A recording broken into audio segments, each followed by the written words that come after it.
This is the Alternative Investing Advantage podcast from Advanta IRA, where we show you how to explore investments beyond Wall Street and open your eyes to new options for your portfolio.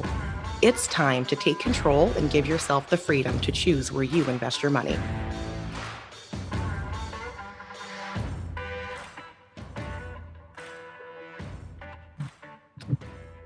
Thanks for joining us today on the Alternative Investing Advantage podcast. We are very pleased to welcome on Charles Carillo with Harborside Capital Partners on a bit of a market update in the regards of residential real estate, but focusing on multifamily real estate. So make sure you stick around for that.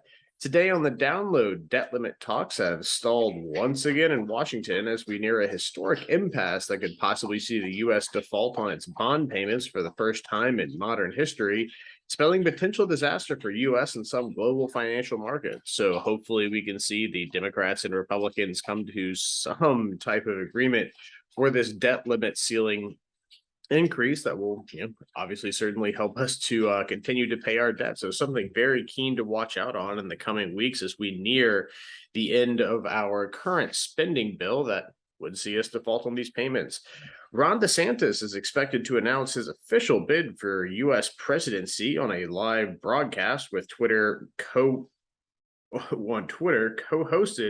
by none other than eccentric tech billionaire Elon Musk. So while it has been rumored for the better part of the past 3 to 4 months that Ron DeSantis will run for president, he officially will probably be announcing that on this Wednesday, May 24th, and it will definitely be something to watch, as this also has far-reaching implications for his home state of Florida, as there are restrictions on holding a publicly elected office and running for a federally elected office at the same time. So we might have to see him resign his governancy in the state of Florida in order to be able to fully run for U.S. president. So it'll be something keen to watch later on May 24th on Wednesday.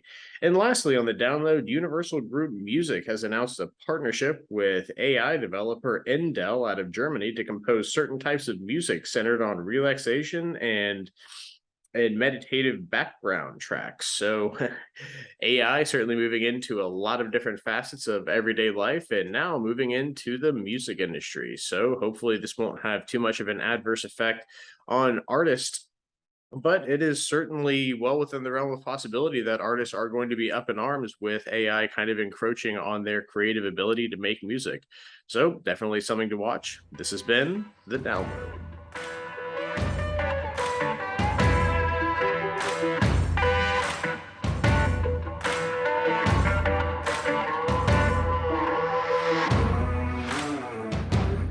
Today on the what is deficit spending?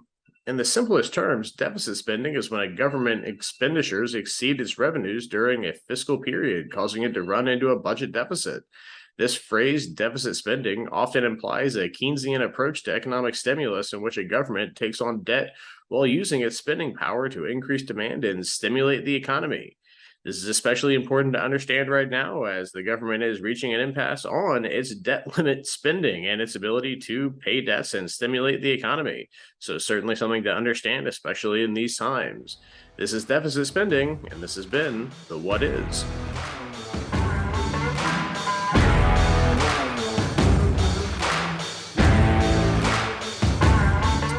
Welcome to this edition of the Alternative Investing Advantage podcast. Today, we're very pleased to welcome on Charles Carillo with Harborside Partners. We're going to be getting into some interesting facets of kind of a state of the market between single family and multifamily. Now, we've certainly covered the benefits of multifamily investing, but some changing market conditions are really going to illustrate why multifamily, might be a good thing for you right now versus single family, and some of the differences between the two, and especially because everyone's been hearing about market with rate increases and all sorts of different stuff, inventory levels.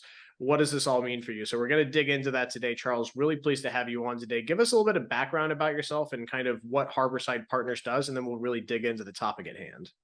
Yeah, thank you so much for having me on, Alex. So I am a multifamily investor since 2006, and I'm originally from Connecticut. I grew up in the multifamily investing business. My dad bought his first multifamily property in 1984, a 6-family.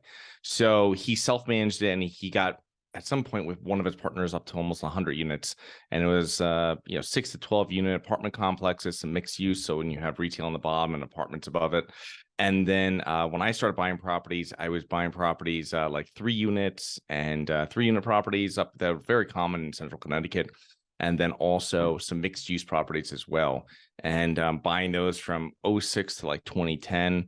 And then I moved to Florida in 2012, and I had professional management take care of that. And since being in Florida, we've really focused on, over the last, I would say, several years, really focused on syndications and buying larger properties.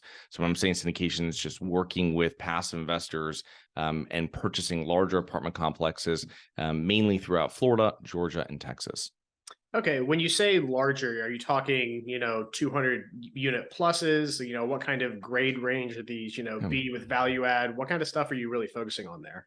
So we've really, our first 2 syndications were under 100 units, a 59 that we sold last year, and then also a 90, which we're selling right now. And since then, we've been 100 plus units. That's really the threshold for us. Our last one was 536 units, which was massive, the largest one we've ever done. But I would say typically they're 100. The one before that was 157 units. So it's really in that ballpark of, if it's 100 plus, we have that economies of scale, and it really makes sense for us to all the numbers can kind of work out with however management works. So that's what I would say. And great, to answer your question on the class stuff, I would say class, we are really looking at, over the last 2 years, we've really changed our focus from including C to really focusing on B- and above areas, and properties that are built 1980 or after, really 1985 and after. Gotcha. Yeah. And I don't imagine there's really a whole lot of the, 100, 150 unit plus stuff that's really much older than that. Is there? I mean, I would imagine most of that stuff has probably either been heavily renovated or kind of torn down and rebuilt. Is there much in the marketplace for stuff that's older than 85 in that?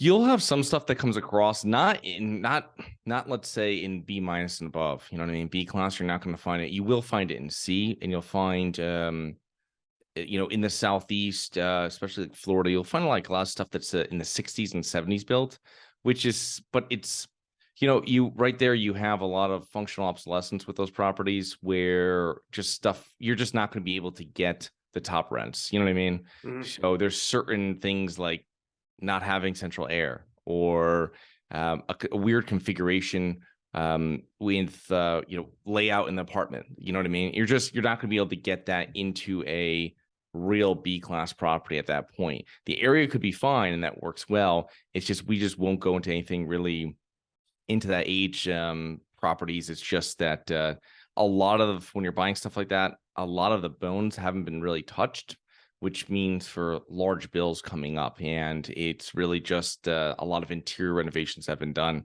So when you're going into it, you start finding out that a lot of mechanicals haven't been touched, and roofs are coming up and stuff like this. So that's kind of what we're avoiding. And also, it's the main things with staying 1980s and above is really you're avoiding, asbestos. You're really avoiding lead paint, 1978 and before. You're avoiding aluminum wiring. You're avoiding like stab lock, electrical panels. So those are like the main ones. You know what I mean? I don't have a problem per se going into those older properties, but it's really, if the area is a true B, and a lot of those items I just mentioned have been remediated, then it's something different. But most of the time, it hasn't. Yeah, I can imagine the expense for a lot of people going in there. It's like, what's really the value add for trying to reposition this? I come in and get it, you get it at the great price, but then, Yeah. You're going to put all this money, time and effort into it to really, what's your appreciable gain going to be? If you can only really, the area can really only support, let's say, a B plus at the top end, it's not really made for the A plus type community. Where's really the value in it? So I could see that. It's just, I always like to ask the question when people say, hey, we have a particular market and we don't go past that. And I always like to ask why, because, answers vary widely. Some people just say, hey, we don't have experience in doing that. Some people like, hey, this is exactly why we stay away from it. And I think for investors to also understand why a particular, syndicator might want to do that versus not is always important, because if you're going to be entrusting someone with your capital, it's important to know why they've chosen the direction that they go in. So, good question to answer. But I'm sure we could opine on that for a while, but let's kind of get into, what I wanted to talk to you about today, which was more of a status of the market when it comes to, what's going on in the multifamily space as it relates to, single family, because there is a lot of bleed over, like we were talking about before. Some of the things that might be bad for certain parts of this, rising interest rates makes your purchases and refinances harder. So maybe some of the repositioning down the road, but at the same time, it might also help, with increasing prices and the, decrease in the velocity of money with way that people can find financing for single family creates more renters. So now they're looking for more apartments. They're looking to transition into a different class of property. So while things might be getting harder, you might also see some benefits in other aspects. So I know you took some notes, so let's kind of go through that and see, what you're seeing and, where the benefits and where the problems lie in the market currently. Yeah, so our firm does a weekly newsletter, and I usually work with one other person to kind of prepare a lot of the stories and things that I feel are important for on like on Monday, and we put it out on Wednesday. So I was just taking a couple notes for the show, and the important thing, like you were saying exactly about the bleed over between multifamily and single family, and it becomes even more important when the investors are investing into B and A multifamily, because you're going to have a closer a closer resemblance of a mortgage payment versus rent payment. So it's going to make it easier for people to make that switch. And then also what we call them credit tenants. They actually have credit. They have long-term jobs, all this kind of stuff that goes with buying a house that banks want to see. So that is, if you're in C class, it's not going to be, the factors I send out here are probably going to be, they're important, but they're probably not going to be something you're going to be watching every week. You know what I mean? Because most of your tenants are probably not going to be, or not in the market for buying a house anytime soon.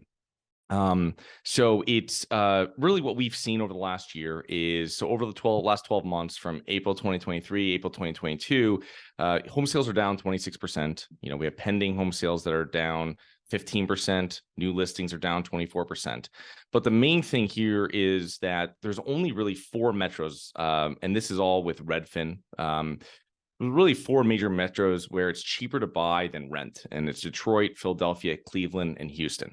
So that's a very important metric to have if you own properties or you're looking at buying properties in that area, because people making that switch to renting from or to owning from renting, they're going to see typically home costs an average of 25% more currently right now to own than rent. And that's a huge jump for people, right? Someone's paying $2,000. Now they have to pay $2,500. And obviously everybody that's ever owned a house, they know that that payment is just your minimum of what you'll be paying every month when you have problems. And as we were talking about, Alex, with you, but so a drop in, so a drop in mortgage rates, even if they drop them right now, Freddie Mac's, I think on average over the last week or so is like 6.33 is like the average rate that they had that they saw. And so you have some people getting 15 years and some people getting 30 years. So that's where you have that, because the 30 year is up closer to 7. And with that being said, what you have is that even if mortgage rates drop to 5%, it's still going to be 10% more expensive to own than rent. And so it's really important that when people are going in, these are going to, what this means is that there's been a lot of talk about rent decrease these over the 2023. And not that we've really seen that with our properties. We've read about it in markets. I imagine everybody's read about it in markets. But the thing though is with these facts, it's going to show that you have a lot of tenants that were looking to rent for a shorter period of time are now going to be there for a longer period of time. And it's all those different facts put together. So that's that's something that I see that maybe 2023, where we are now, we're going to see people staying put. We're going to see rents closer to 0 on increases in many markets. Maybe you'll see some that are slight decreases, but you're going to see, I think in 2024, we're going to start seeing that continue again with an increase. Nowhere near what we were seeing in 20, 21, 22. But I think that it's a very solid place being in multifamily, especially now that we have, because the real money's made when you're owning multifamily is keeping people in there longer. So just keeping someone, even if they're paying the same amount of rent and you keep them for 1 more year, not losing any rent, not having any vacancies, not having to make ready that unit, that's a lot of goes right to the bottom line, a lot of money that goes right to the bottom line for investors. Yeah. Now, what I'd be curious to know is that and maybe this isn't something that you know off the top of your head, but I would wonder what would be like the average year over year rent rate increase you would need to have to operate effectively and profitable in a market for a market that's more geared towards less retention of those long-term tenants. Let's say, an average, let's just say a lease average of, let's say 18 months, take the people that stay for 2 years. Some people break after a year, month to month. So, maybe not people that are saying, 24 months plus, I would imagine would probably be at like an average for people that are more in the long-term realm.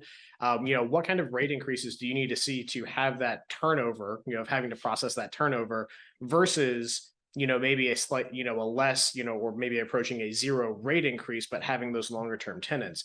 Do you really kind of know what a general market factor that might support that would be?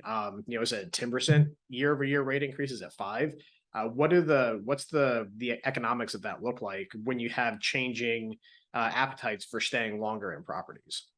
Well, number one, it depends on the property that you have. So we're talking multifamily, we're talking B-class properties. These are rather either easy units to rent. They're not going to be like a Class A, which you might have longer vacancies. And it's not like a single family house where you might even have a longer vacancy where you're trying to find that really good tenant that's going to pay you $3,500 a month. It's really going to be something that, if you have someone if you have your apartment vacant or a unit vacant for 1 month a year, that's like 8% off the top, right? And then you have everything else that goes with it. You're going to be taking care of electricity on that unit. You're going to be taking care of any other utilities that are there that you're required to have to rent the apartment. And then also what's going to happen is that you have to do what the make ready, right? You have to at least clean it, sometimes paint it. And right there, that's several $100s. You know what I mean? At most parts, you're going in there making little repairs, fixing stuff that's come up during the last tenancy. So I would think if you're able just to keep them one more year, right? If now you're still going to have that month of vacancy, right? So now it's going to take down to 4%, right? Of your rent money over those 2 years is going to be now gone. But now you're still going to be probably paying the same amount for cleaning, whatever it is, repairing, maybe a little bit more. But the main thing though is that you're only losing it for the same amount of time, and that's the huge thing. So if you can keep people in there just a little longer, and then even if you're re-signing people that are just going to be a 6-month lease, right, and you're signing them a little higher because they are ready to make that move to buying a house and they don't want to sign on for the whole thing. Or if they're going to go into a more month to month, I mean, that's also where you can increase rents. You know what I mean? Where people will pay a premium to be able to be let out of their lease within 30 days and not have to pay some sort of, some termination fee. Yeah, no, and that's kind of, I would imagine a little bit easier for the market to stomach, at least when it comes to, rate increases. I would say that it's you can potentially get a lot more revenue from something like that, where you have an impetus on the person paying you for that, that flexibility, as opposed to saying, okay, well, now we have a vacancy, now we have to increase rents based on a market instead of the need of the person that's actually utilizing the property. Right. And also probably a little bit easier to peg down than saying, okay, now we have vacancy and we just need, we had someone in there for a year because they're transitioning back into the buying. I think you would have a little bit of an easier time pegging rents, although maybe the increase isn't as much when you have the more longer term stable tenants, but you don't have those turnover costs. So, right. From your perspective, it's probably a little bit harder and you maybe can increase stuff, but would you say in general, it's probably about the same amount of money, but it's a little bit easier to make when you have the longer term tenants without having to do those rate increases? Which one would you say appreciably makes more money, or is it kind of an even wash in the end? It's just easier to do one versus the other. Well, if you have tenants that have been in there for 12 months and you are, like, say, for instance, you're buying a property and you're doing a lease audit. So that means we're reviewing leases of the current tenants in there. And we see tenants that have been there, they're paying, they've been in there for 12, 18 months plus. I mean, that's great. I mean, they've re-signed on and they're with it. That shows how solid this tenant is, this is a very low risk tenant. You know what I mean? In most situations, when you're grading that lease, you're going to see someone that came in that maybe has questionable background, tenant, work history, whatever it might be, and they're there for 3 months. That's going to be a much riskier for that landlord, right, when they're taking over that property. But if you're you'll see a lot of people that purchase properties and they're like, oh, well, it's 15%, below rent or something like this. They'll say, well, if they're good tenants, you're not going to want to raise it 15%, even if you could, you know what I mean? Because it's an agreement between you and the tenant. And I mean, the goal is there's a fine line between keeping tenants in there, right? Keeping the occupancy up. And mostly when we're doing value add multifamily, the whole goal of it is to renovate units. And you're going to be doing work exterior that can be done at any point, right? Right when you buy it, you don't need to get into units per se. But when you're doing interior renovations, which is really where the rent increases happen, let's say, right? You have to get into those units, you have to do it. So there's a way of when you're buying it, or when you start managing it, it's going to be something that you want to make sure that how many units that your general contractor can do. And then on the other hand, you're figuring out exactly, how many vacant units do we have coming up, while still keeping occupancy rather high, right?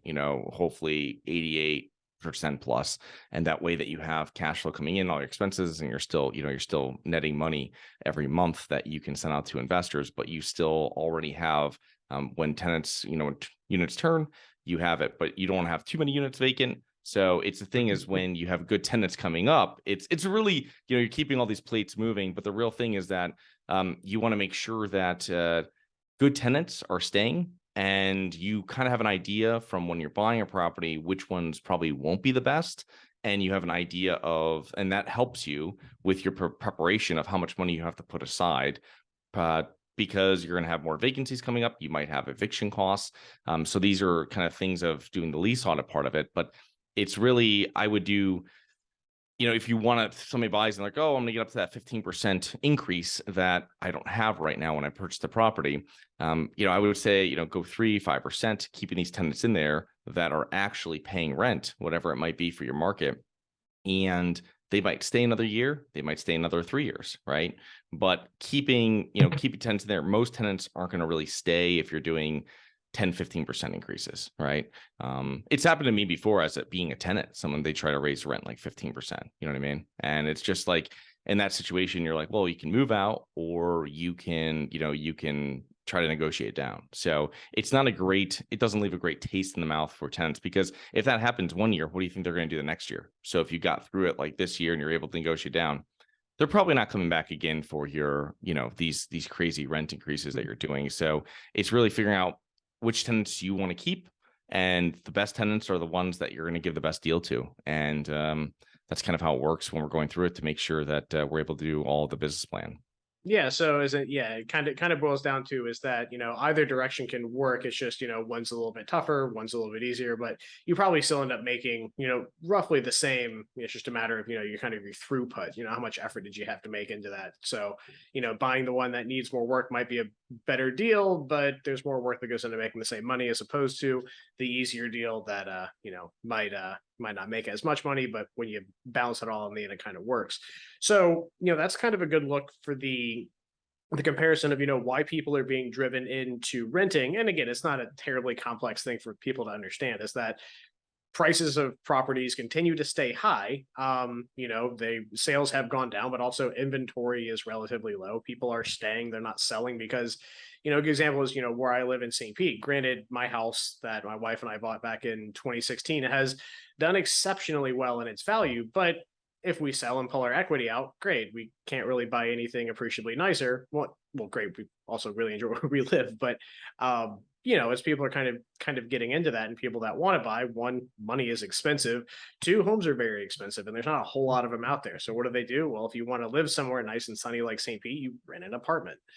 There's a lot more of those out there, and it's easier to get into. So we kind of see, why people are doing it. And again, not too terribly complex for people to wrap their head around. But now let's transition into digging into some more parts of multifamily, because not only does that make it maybe a more favorable market for getting the renters in, especially for the class of property that you want, because like you said, the people that need the C and below properties are always going to need them. They're not necessarily on a track to buy a home. The B, to the A plus properties are people that could probably afford a home at, maybe not at these crazy times, but and generally that is an option for them. They're just electing this option right now. So we've kind of identified the core focus of where these markets are. We've identified, okay, great, these are why this is a good area to be in.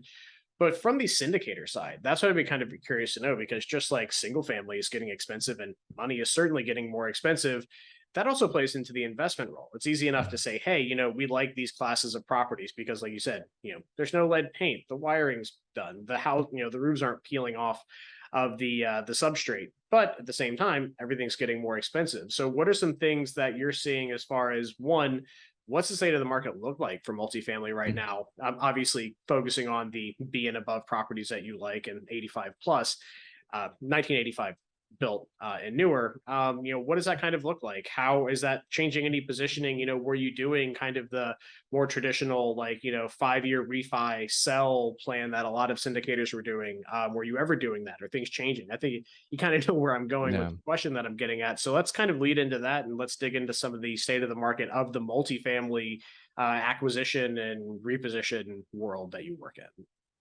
Yeah, we've definitely seen cap rates rise, and it's than purchasing in 2021, but it is something that most deals we've seen really over in the beginning of 2023. You're looking at cap rates, and some of them are very compressed still. Okay, I mean, we're selling a property right now in Tampa. It's a C-class property at a 4 cap. Wow. And so it is, that person is, definitely with, and our debt on that property, because we bought it in 2020, is like 4.05, right? So their debt is definitely higher than that, right?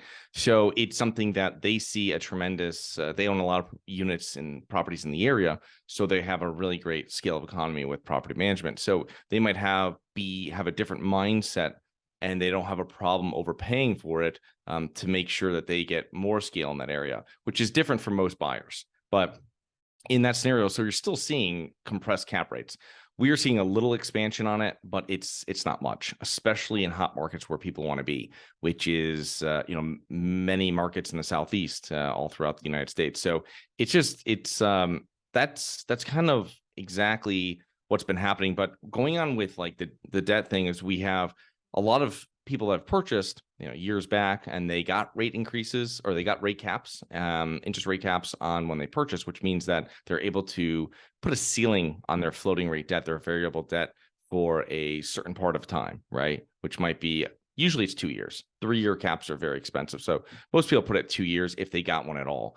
But we now see that we're coming up in the next 6-12 months, we're going to be going up, and now those rate caps are now going to be expiring. So really, we're going to see a lot of properties that are going to have to renegotiate with their lender. They're going to have to refinance into debt that's a little bit more expensive, because that floating rate, when it goes back to the full rate, it's going to be a lot more expensive than what they could do if they could just get fixed rate, maybe 5 or 10-year agency lending, right, from Freddie Mac or Fannie Mae. I've heard some people in masterminds tell me that they're doing HUD. They're refinancing into a HUD product, which goes out usually 40 years, right? Which will give you even more breathing room. But it's another government program that has keeps your hands tied pretty well, but they're still going to be making money on the property. So it just depends on how people are financing it. We financed before. I mean, people over the last year or so that probably financed, you have rates are only up just over 1% in the last year or so, right? When you look back 12 months, a lot of it was beforehand. So anybody that's purchased in the last 6 months or so, they didn't see their interest rates, even if they just got straight floating, or if they're getting caps, they didn't see their interest rates go up really at all. You know what I mean? Really, the brunt of it had been done. So that was something that we saw, and when doing our numbers out. But it's in hot markets, we're still seeing that cap rate compression, and especially on the B-class properties, which most people are looking for. And you got a lot of people over since 2020, 2021, 2022, a lot of properties. Those cap rates for C were getting really close to B. And that made it that investors were saying, hey, why am I even dealing with C class when I can get better product, better tenants in the B class? But, we're still seeing, I was looking at a deal that someone was sending me from Houston, and it was like, it was a portfolio of properties. And, their cap rate they're purchasing at is in the mid, I think it was low fours, right? And their debt's definitely higher than that. So they're taking that chance. They're still going to do that. They're still having their debt more expensive than their cap rate, higher than their cap rate. And now what they have to do is they have to do enough renovations, and they have to reposition that property to get it so it is, moving along with what they're doing with their business plan. So you still have people doing what they were doing years back. I just think that a lot of sellers, even in multifamily, are sitting on the sidelines, just as they are with home single families, because they are seeing if interest rates are going to come down. If interest rates start coming down, or there's a pause, that's when I think you're going to have more sellers putting properties out, because now they're going to have investors most likely more aggressive on buying than they are now, because there's usually, when they do a pause, the rates aren't going higher, right? They usually start on the way going down historically. So I think you're going to have that. And I think sellers are waiting for that to happen to put their properties up, because now you might have investors that aren't really sharpening the pencil now. They might start sharpening it again like they were 2021. Yeah, absolutely. So there's a few things of that I kind of wanted to elaborate a little bit more on. So, we're in the getting close to halfway through 2023. So we have anyone that was buying in mid 2020 rate caps are basically all expired for those. So you have the people positioning that were doing early pandemic, pre-pandemic, or just beginning of it, are kind of now starting to reposition that stuff. And obviously we have a little bit longer to see, maybe end of 2024 is when we're really going to see this whole, let's just call it pandemic bubble of properties have been acquired and done, and everything that comes with it. I just use pandemic as the period in time that's easy for people to kind of pinpoint. But to that they're really going to maybe start having a bigger supply of inventory. But let's say we're looking back a little bit more historical, because a lot of syndicators, at least in the space, most of these things, they have some type of 5 years is kind of a typical run out. When you look at a prospectus, they're looking, saying, hey, here's 5 years, here we're going to reposition, sell, completely refinance, or whatever we're doing is what you see a lot of. So we're kind of getting into that realm of saying, okay, well, the people that were doing 2018, 2019, are they going to just start saying, maybe we're going to get into some, bridge debt stuff for some refi to wait for that potential sale, when we can, now we're going to sell and have this capital, and we don't want to buy into a severely compressed cap rate market? Or are they just going to ride this stuff out and then maybe try to reposition rents higher to make up for that, increased holding costs of these things? That's kind of, the part that I've been really curious to see, because, it's a time thing. We don't know until that kind of stuff happens as to when that's going to happen. Because again, like you said, granted, the huge amount of cap rate compression kind of came in, the end of 2021 into 2022. In the past year or so, like you said, 1% rate increase isn't really going to, drastically change anything with the cap rates. They're compressed. They're not as compressed. They compress a little bit more, but not, a ton. But now we're going to start seeing a lot of other stuff come in. You're going to see those, those rate locks start expiring, and then you're really going to see the screws start to get put in. So where do you see kind of the inventory for people that are kind of getting up on that 5-6 year mark with their syndications come into play in the next few years? And then also, what do you think that eventual, again, sharpening of the pencils is going to happen? Is that going to have a dramatic effect? If we see rates continue to increase just because you got a good deal on the property, is it just going to be basically the same deal that we had now as far as what cap rates look like? Or do you think there's going to be some repositioning and changes to the market that would fundamentally open things up for some more money and better deals to be made? Yeah, that's a great question. So yeah, like you were saying, I mean, if we purchase, like the property we're selling right now, we purchased in June or July of 2020.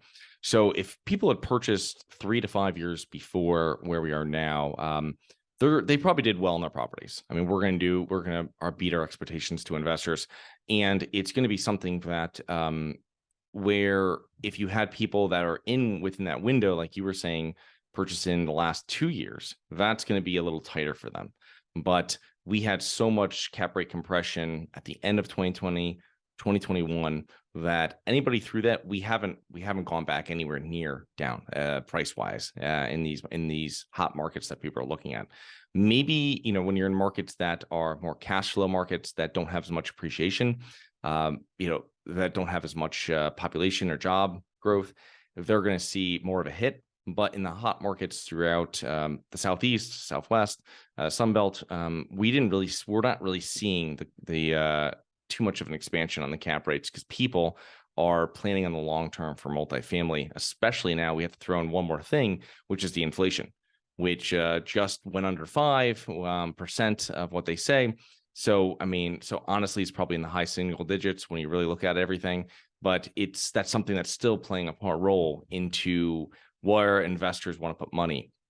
But like you were saying, with people that have probably purchased in the last 2 years and 2 or 3 years, that rent increase is going to be, with the interest rate increase it's going to be something they're going to have to work out with their lender, and there's going to have to be a number of different avenues. The property that we bought in Dallas was purchased in like 2017, so those sellers did really well, right?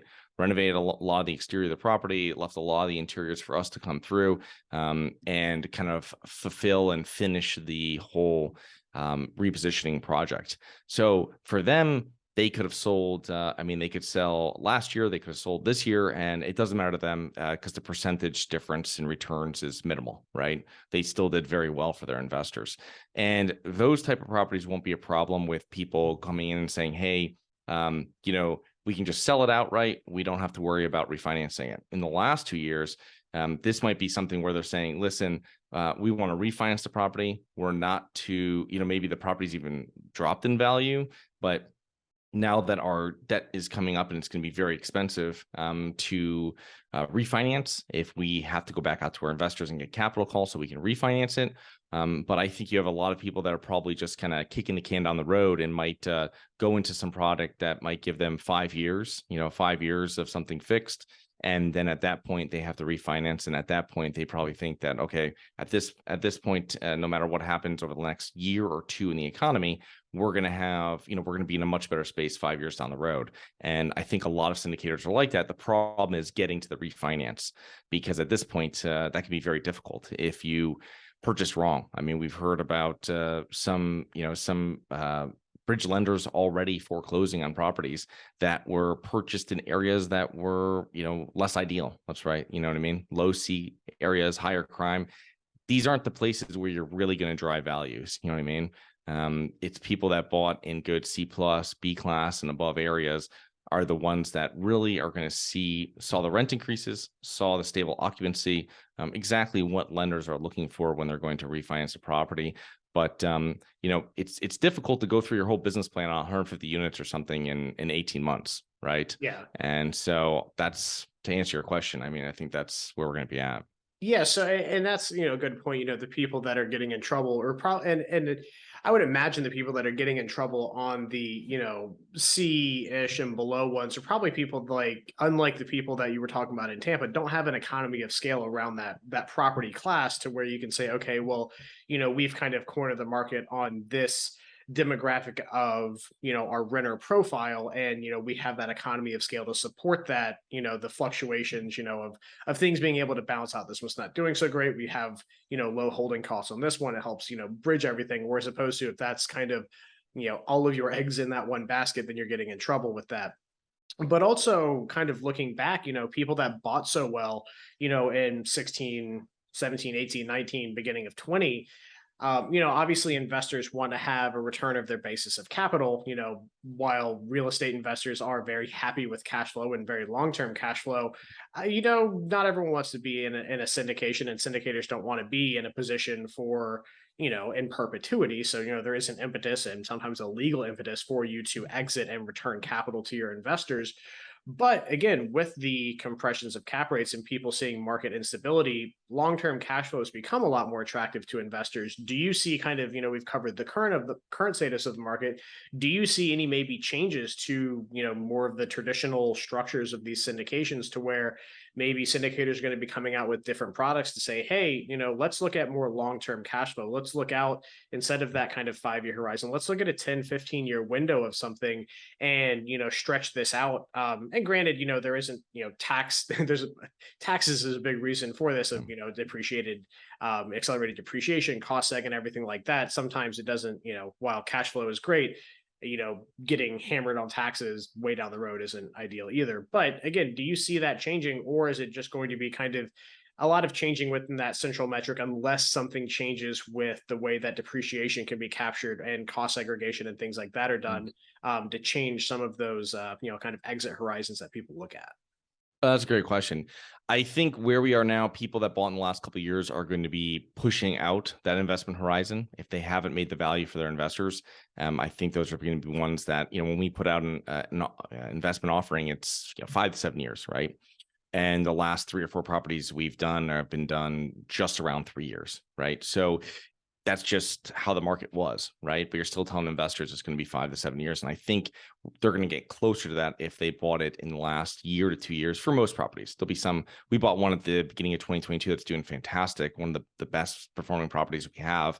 And we bought pretty much right around what you'd call like the height of the market. So, there's good deals in all more parts of the market cycle. But I think, most indicators really avoid going too long on the holds. And this is something I've learned since being involved with syndications, probably 6 or 7 years from LP side extensively, and then also on the GP side for the last 6 or 7 years. It's something where I think, you have it where the fees are really generated for syndicators on the sale. On the refinance as well, but most of the time it's on the sale is where they're really generating fees. And also the shorter amount of time that they take your money, the higher they're going to be able to tell you, hey, IRR is this, or we did 1.9x equity multiple in 2 or 3.5 years or something, whatever it was. It just looks a lot more appetizing to investors when you're showing off all of your track record to people. It's less sexy to say, hey, we doubled money in 6 years, right? Which sounds great for most investors, but in the syndication world, especially people and investors that have been involved with it since say 2019 or 2020 have done extremely well on properties. And I mean, unless it was somehow oddly mismanaged, I mean, yeah. you couldn't lose money, you know what I mean? So that's something that I think these holds are going to get a little longer because I think we're going to restart rent increase, like I said, in 2024, but they're not going to be anything like what they were. You know what I mean? And so investment horizon, I think for people that weren't able to really fulfill their business plan in this short period of time before interest rates started resetting and increasing so rapidly. And I think going forward, you have a lot of syndicators that are going to keep on telling their investors that 5 to 7 year window, which is pretty typical in the industry. Yeah. And again, I didn't really think that was, asking the question, just was kind of in the back of my mind, at least coming from the tax and investment world that I live in. I didn't see that changing just for the simple fact of, you can't, unless you're basically building the entire thing back up, you get kind of one depreciation schedule. You don't get to say, hey, we get to redepreciate the whole property. It's like, well, did you rebuild it from the ground up? No. Okay. Well, now your tax benefit and the actual rate of return, your actualized rate of return after taxes and everything for the investor is going to start going down, even if it is cash flowing very well, just because you don't get some of those tax benefits passed through. So again, I didn't think the answer is going to be different, but you never know unless you ask. With everything else changing, I didn't know what was changing, and we have an expert, so I figured I would float the question. Again, kind of, I think we've covered, a good segment of, what drives in from the single family into the current state of the market and the future. But I always like to kind of put it out to my guests if there's anything that we haven't necessarily covered yet, because while, I'm sure we could sit here and talk for hours about this stuff, we have maybe another 10 minutes or so to kind of chat. Some things that you find, particularly interesting about the markets that we're in, or some things that you think maybe are underserved. I mean, obviously without giving away any insights that might prevent you from making money, but just some, maybe interesting anecdotes about what we're seeing right now and maybe where you think things are going to go, whether that's with, financing issues that people are going to run into, whether it's, inventory issues that are going to come about with, just like inventory constriction's a problem for people. Having too much out there is going to start driving costs down, which might also cause, just because something's selling cheap doesn't mean it's good for everyone for it to be cheap. So maybe kind of expand on that a little bit of kind of what your thoughts are, personally and anecdotally about what's going on. So we've kind of adjusted our investing strategy over the last 24 months, as I previously mentioned, into more of a B minus and above type asset class. And the reason mainly for that is not that there's anything wrong. I owned C class properties for the first 15 or 16 years of my investing career. But the thing though is that when there's any type of, let's say, blimp, right? And any type of job as a tenancy, the C class tenants are ones that get hit first, right? Minimal in savings. See all these stats that come out saying over less than $1,000 in savings and all this type of stuff. And what it shows is that it's that tenant is, they're hit first, and that is the properties that are affected first, right? Those are landlords that now have to go back out. When we had a lot of COVID money that dried up at the end of 2020, 2022, that's something where we saw on our C class assets, those are the ones that were mainly affected the worst. And on B class, you didn't even notice it, right? Because they're not as focused or backed by government money during those programs.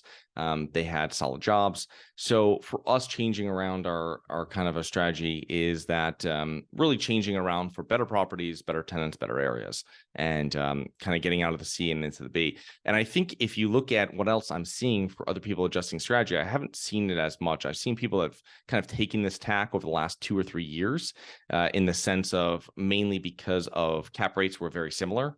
So let me buy a better property if it's kind of paying the same, you know what I mean, for returns on cap rate on them.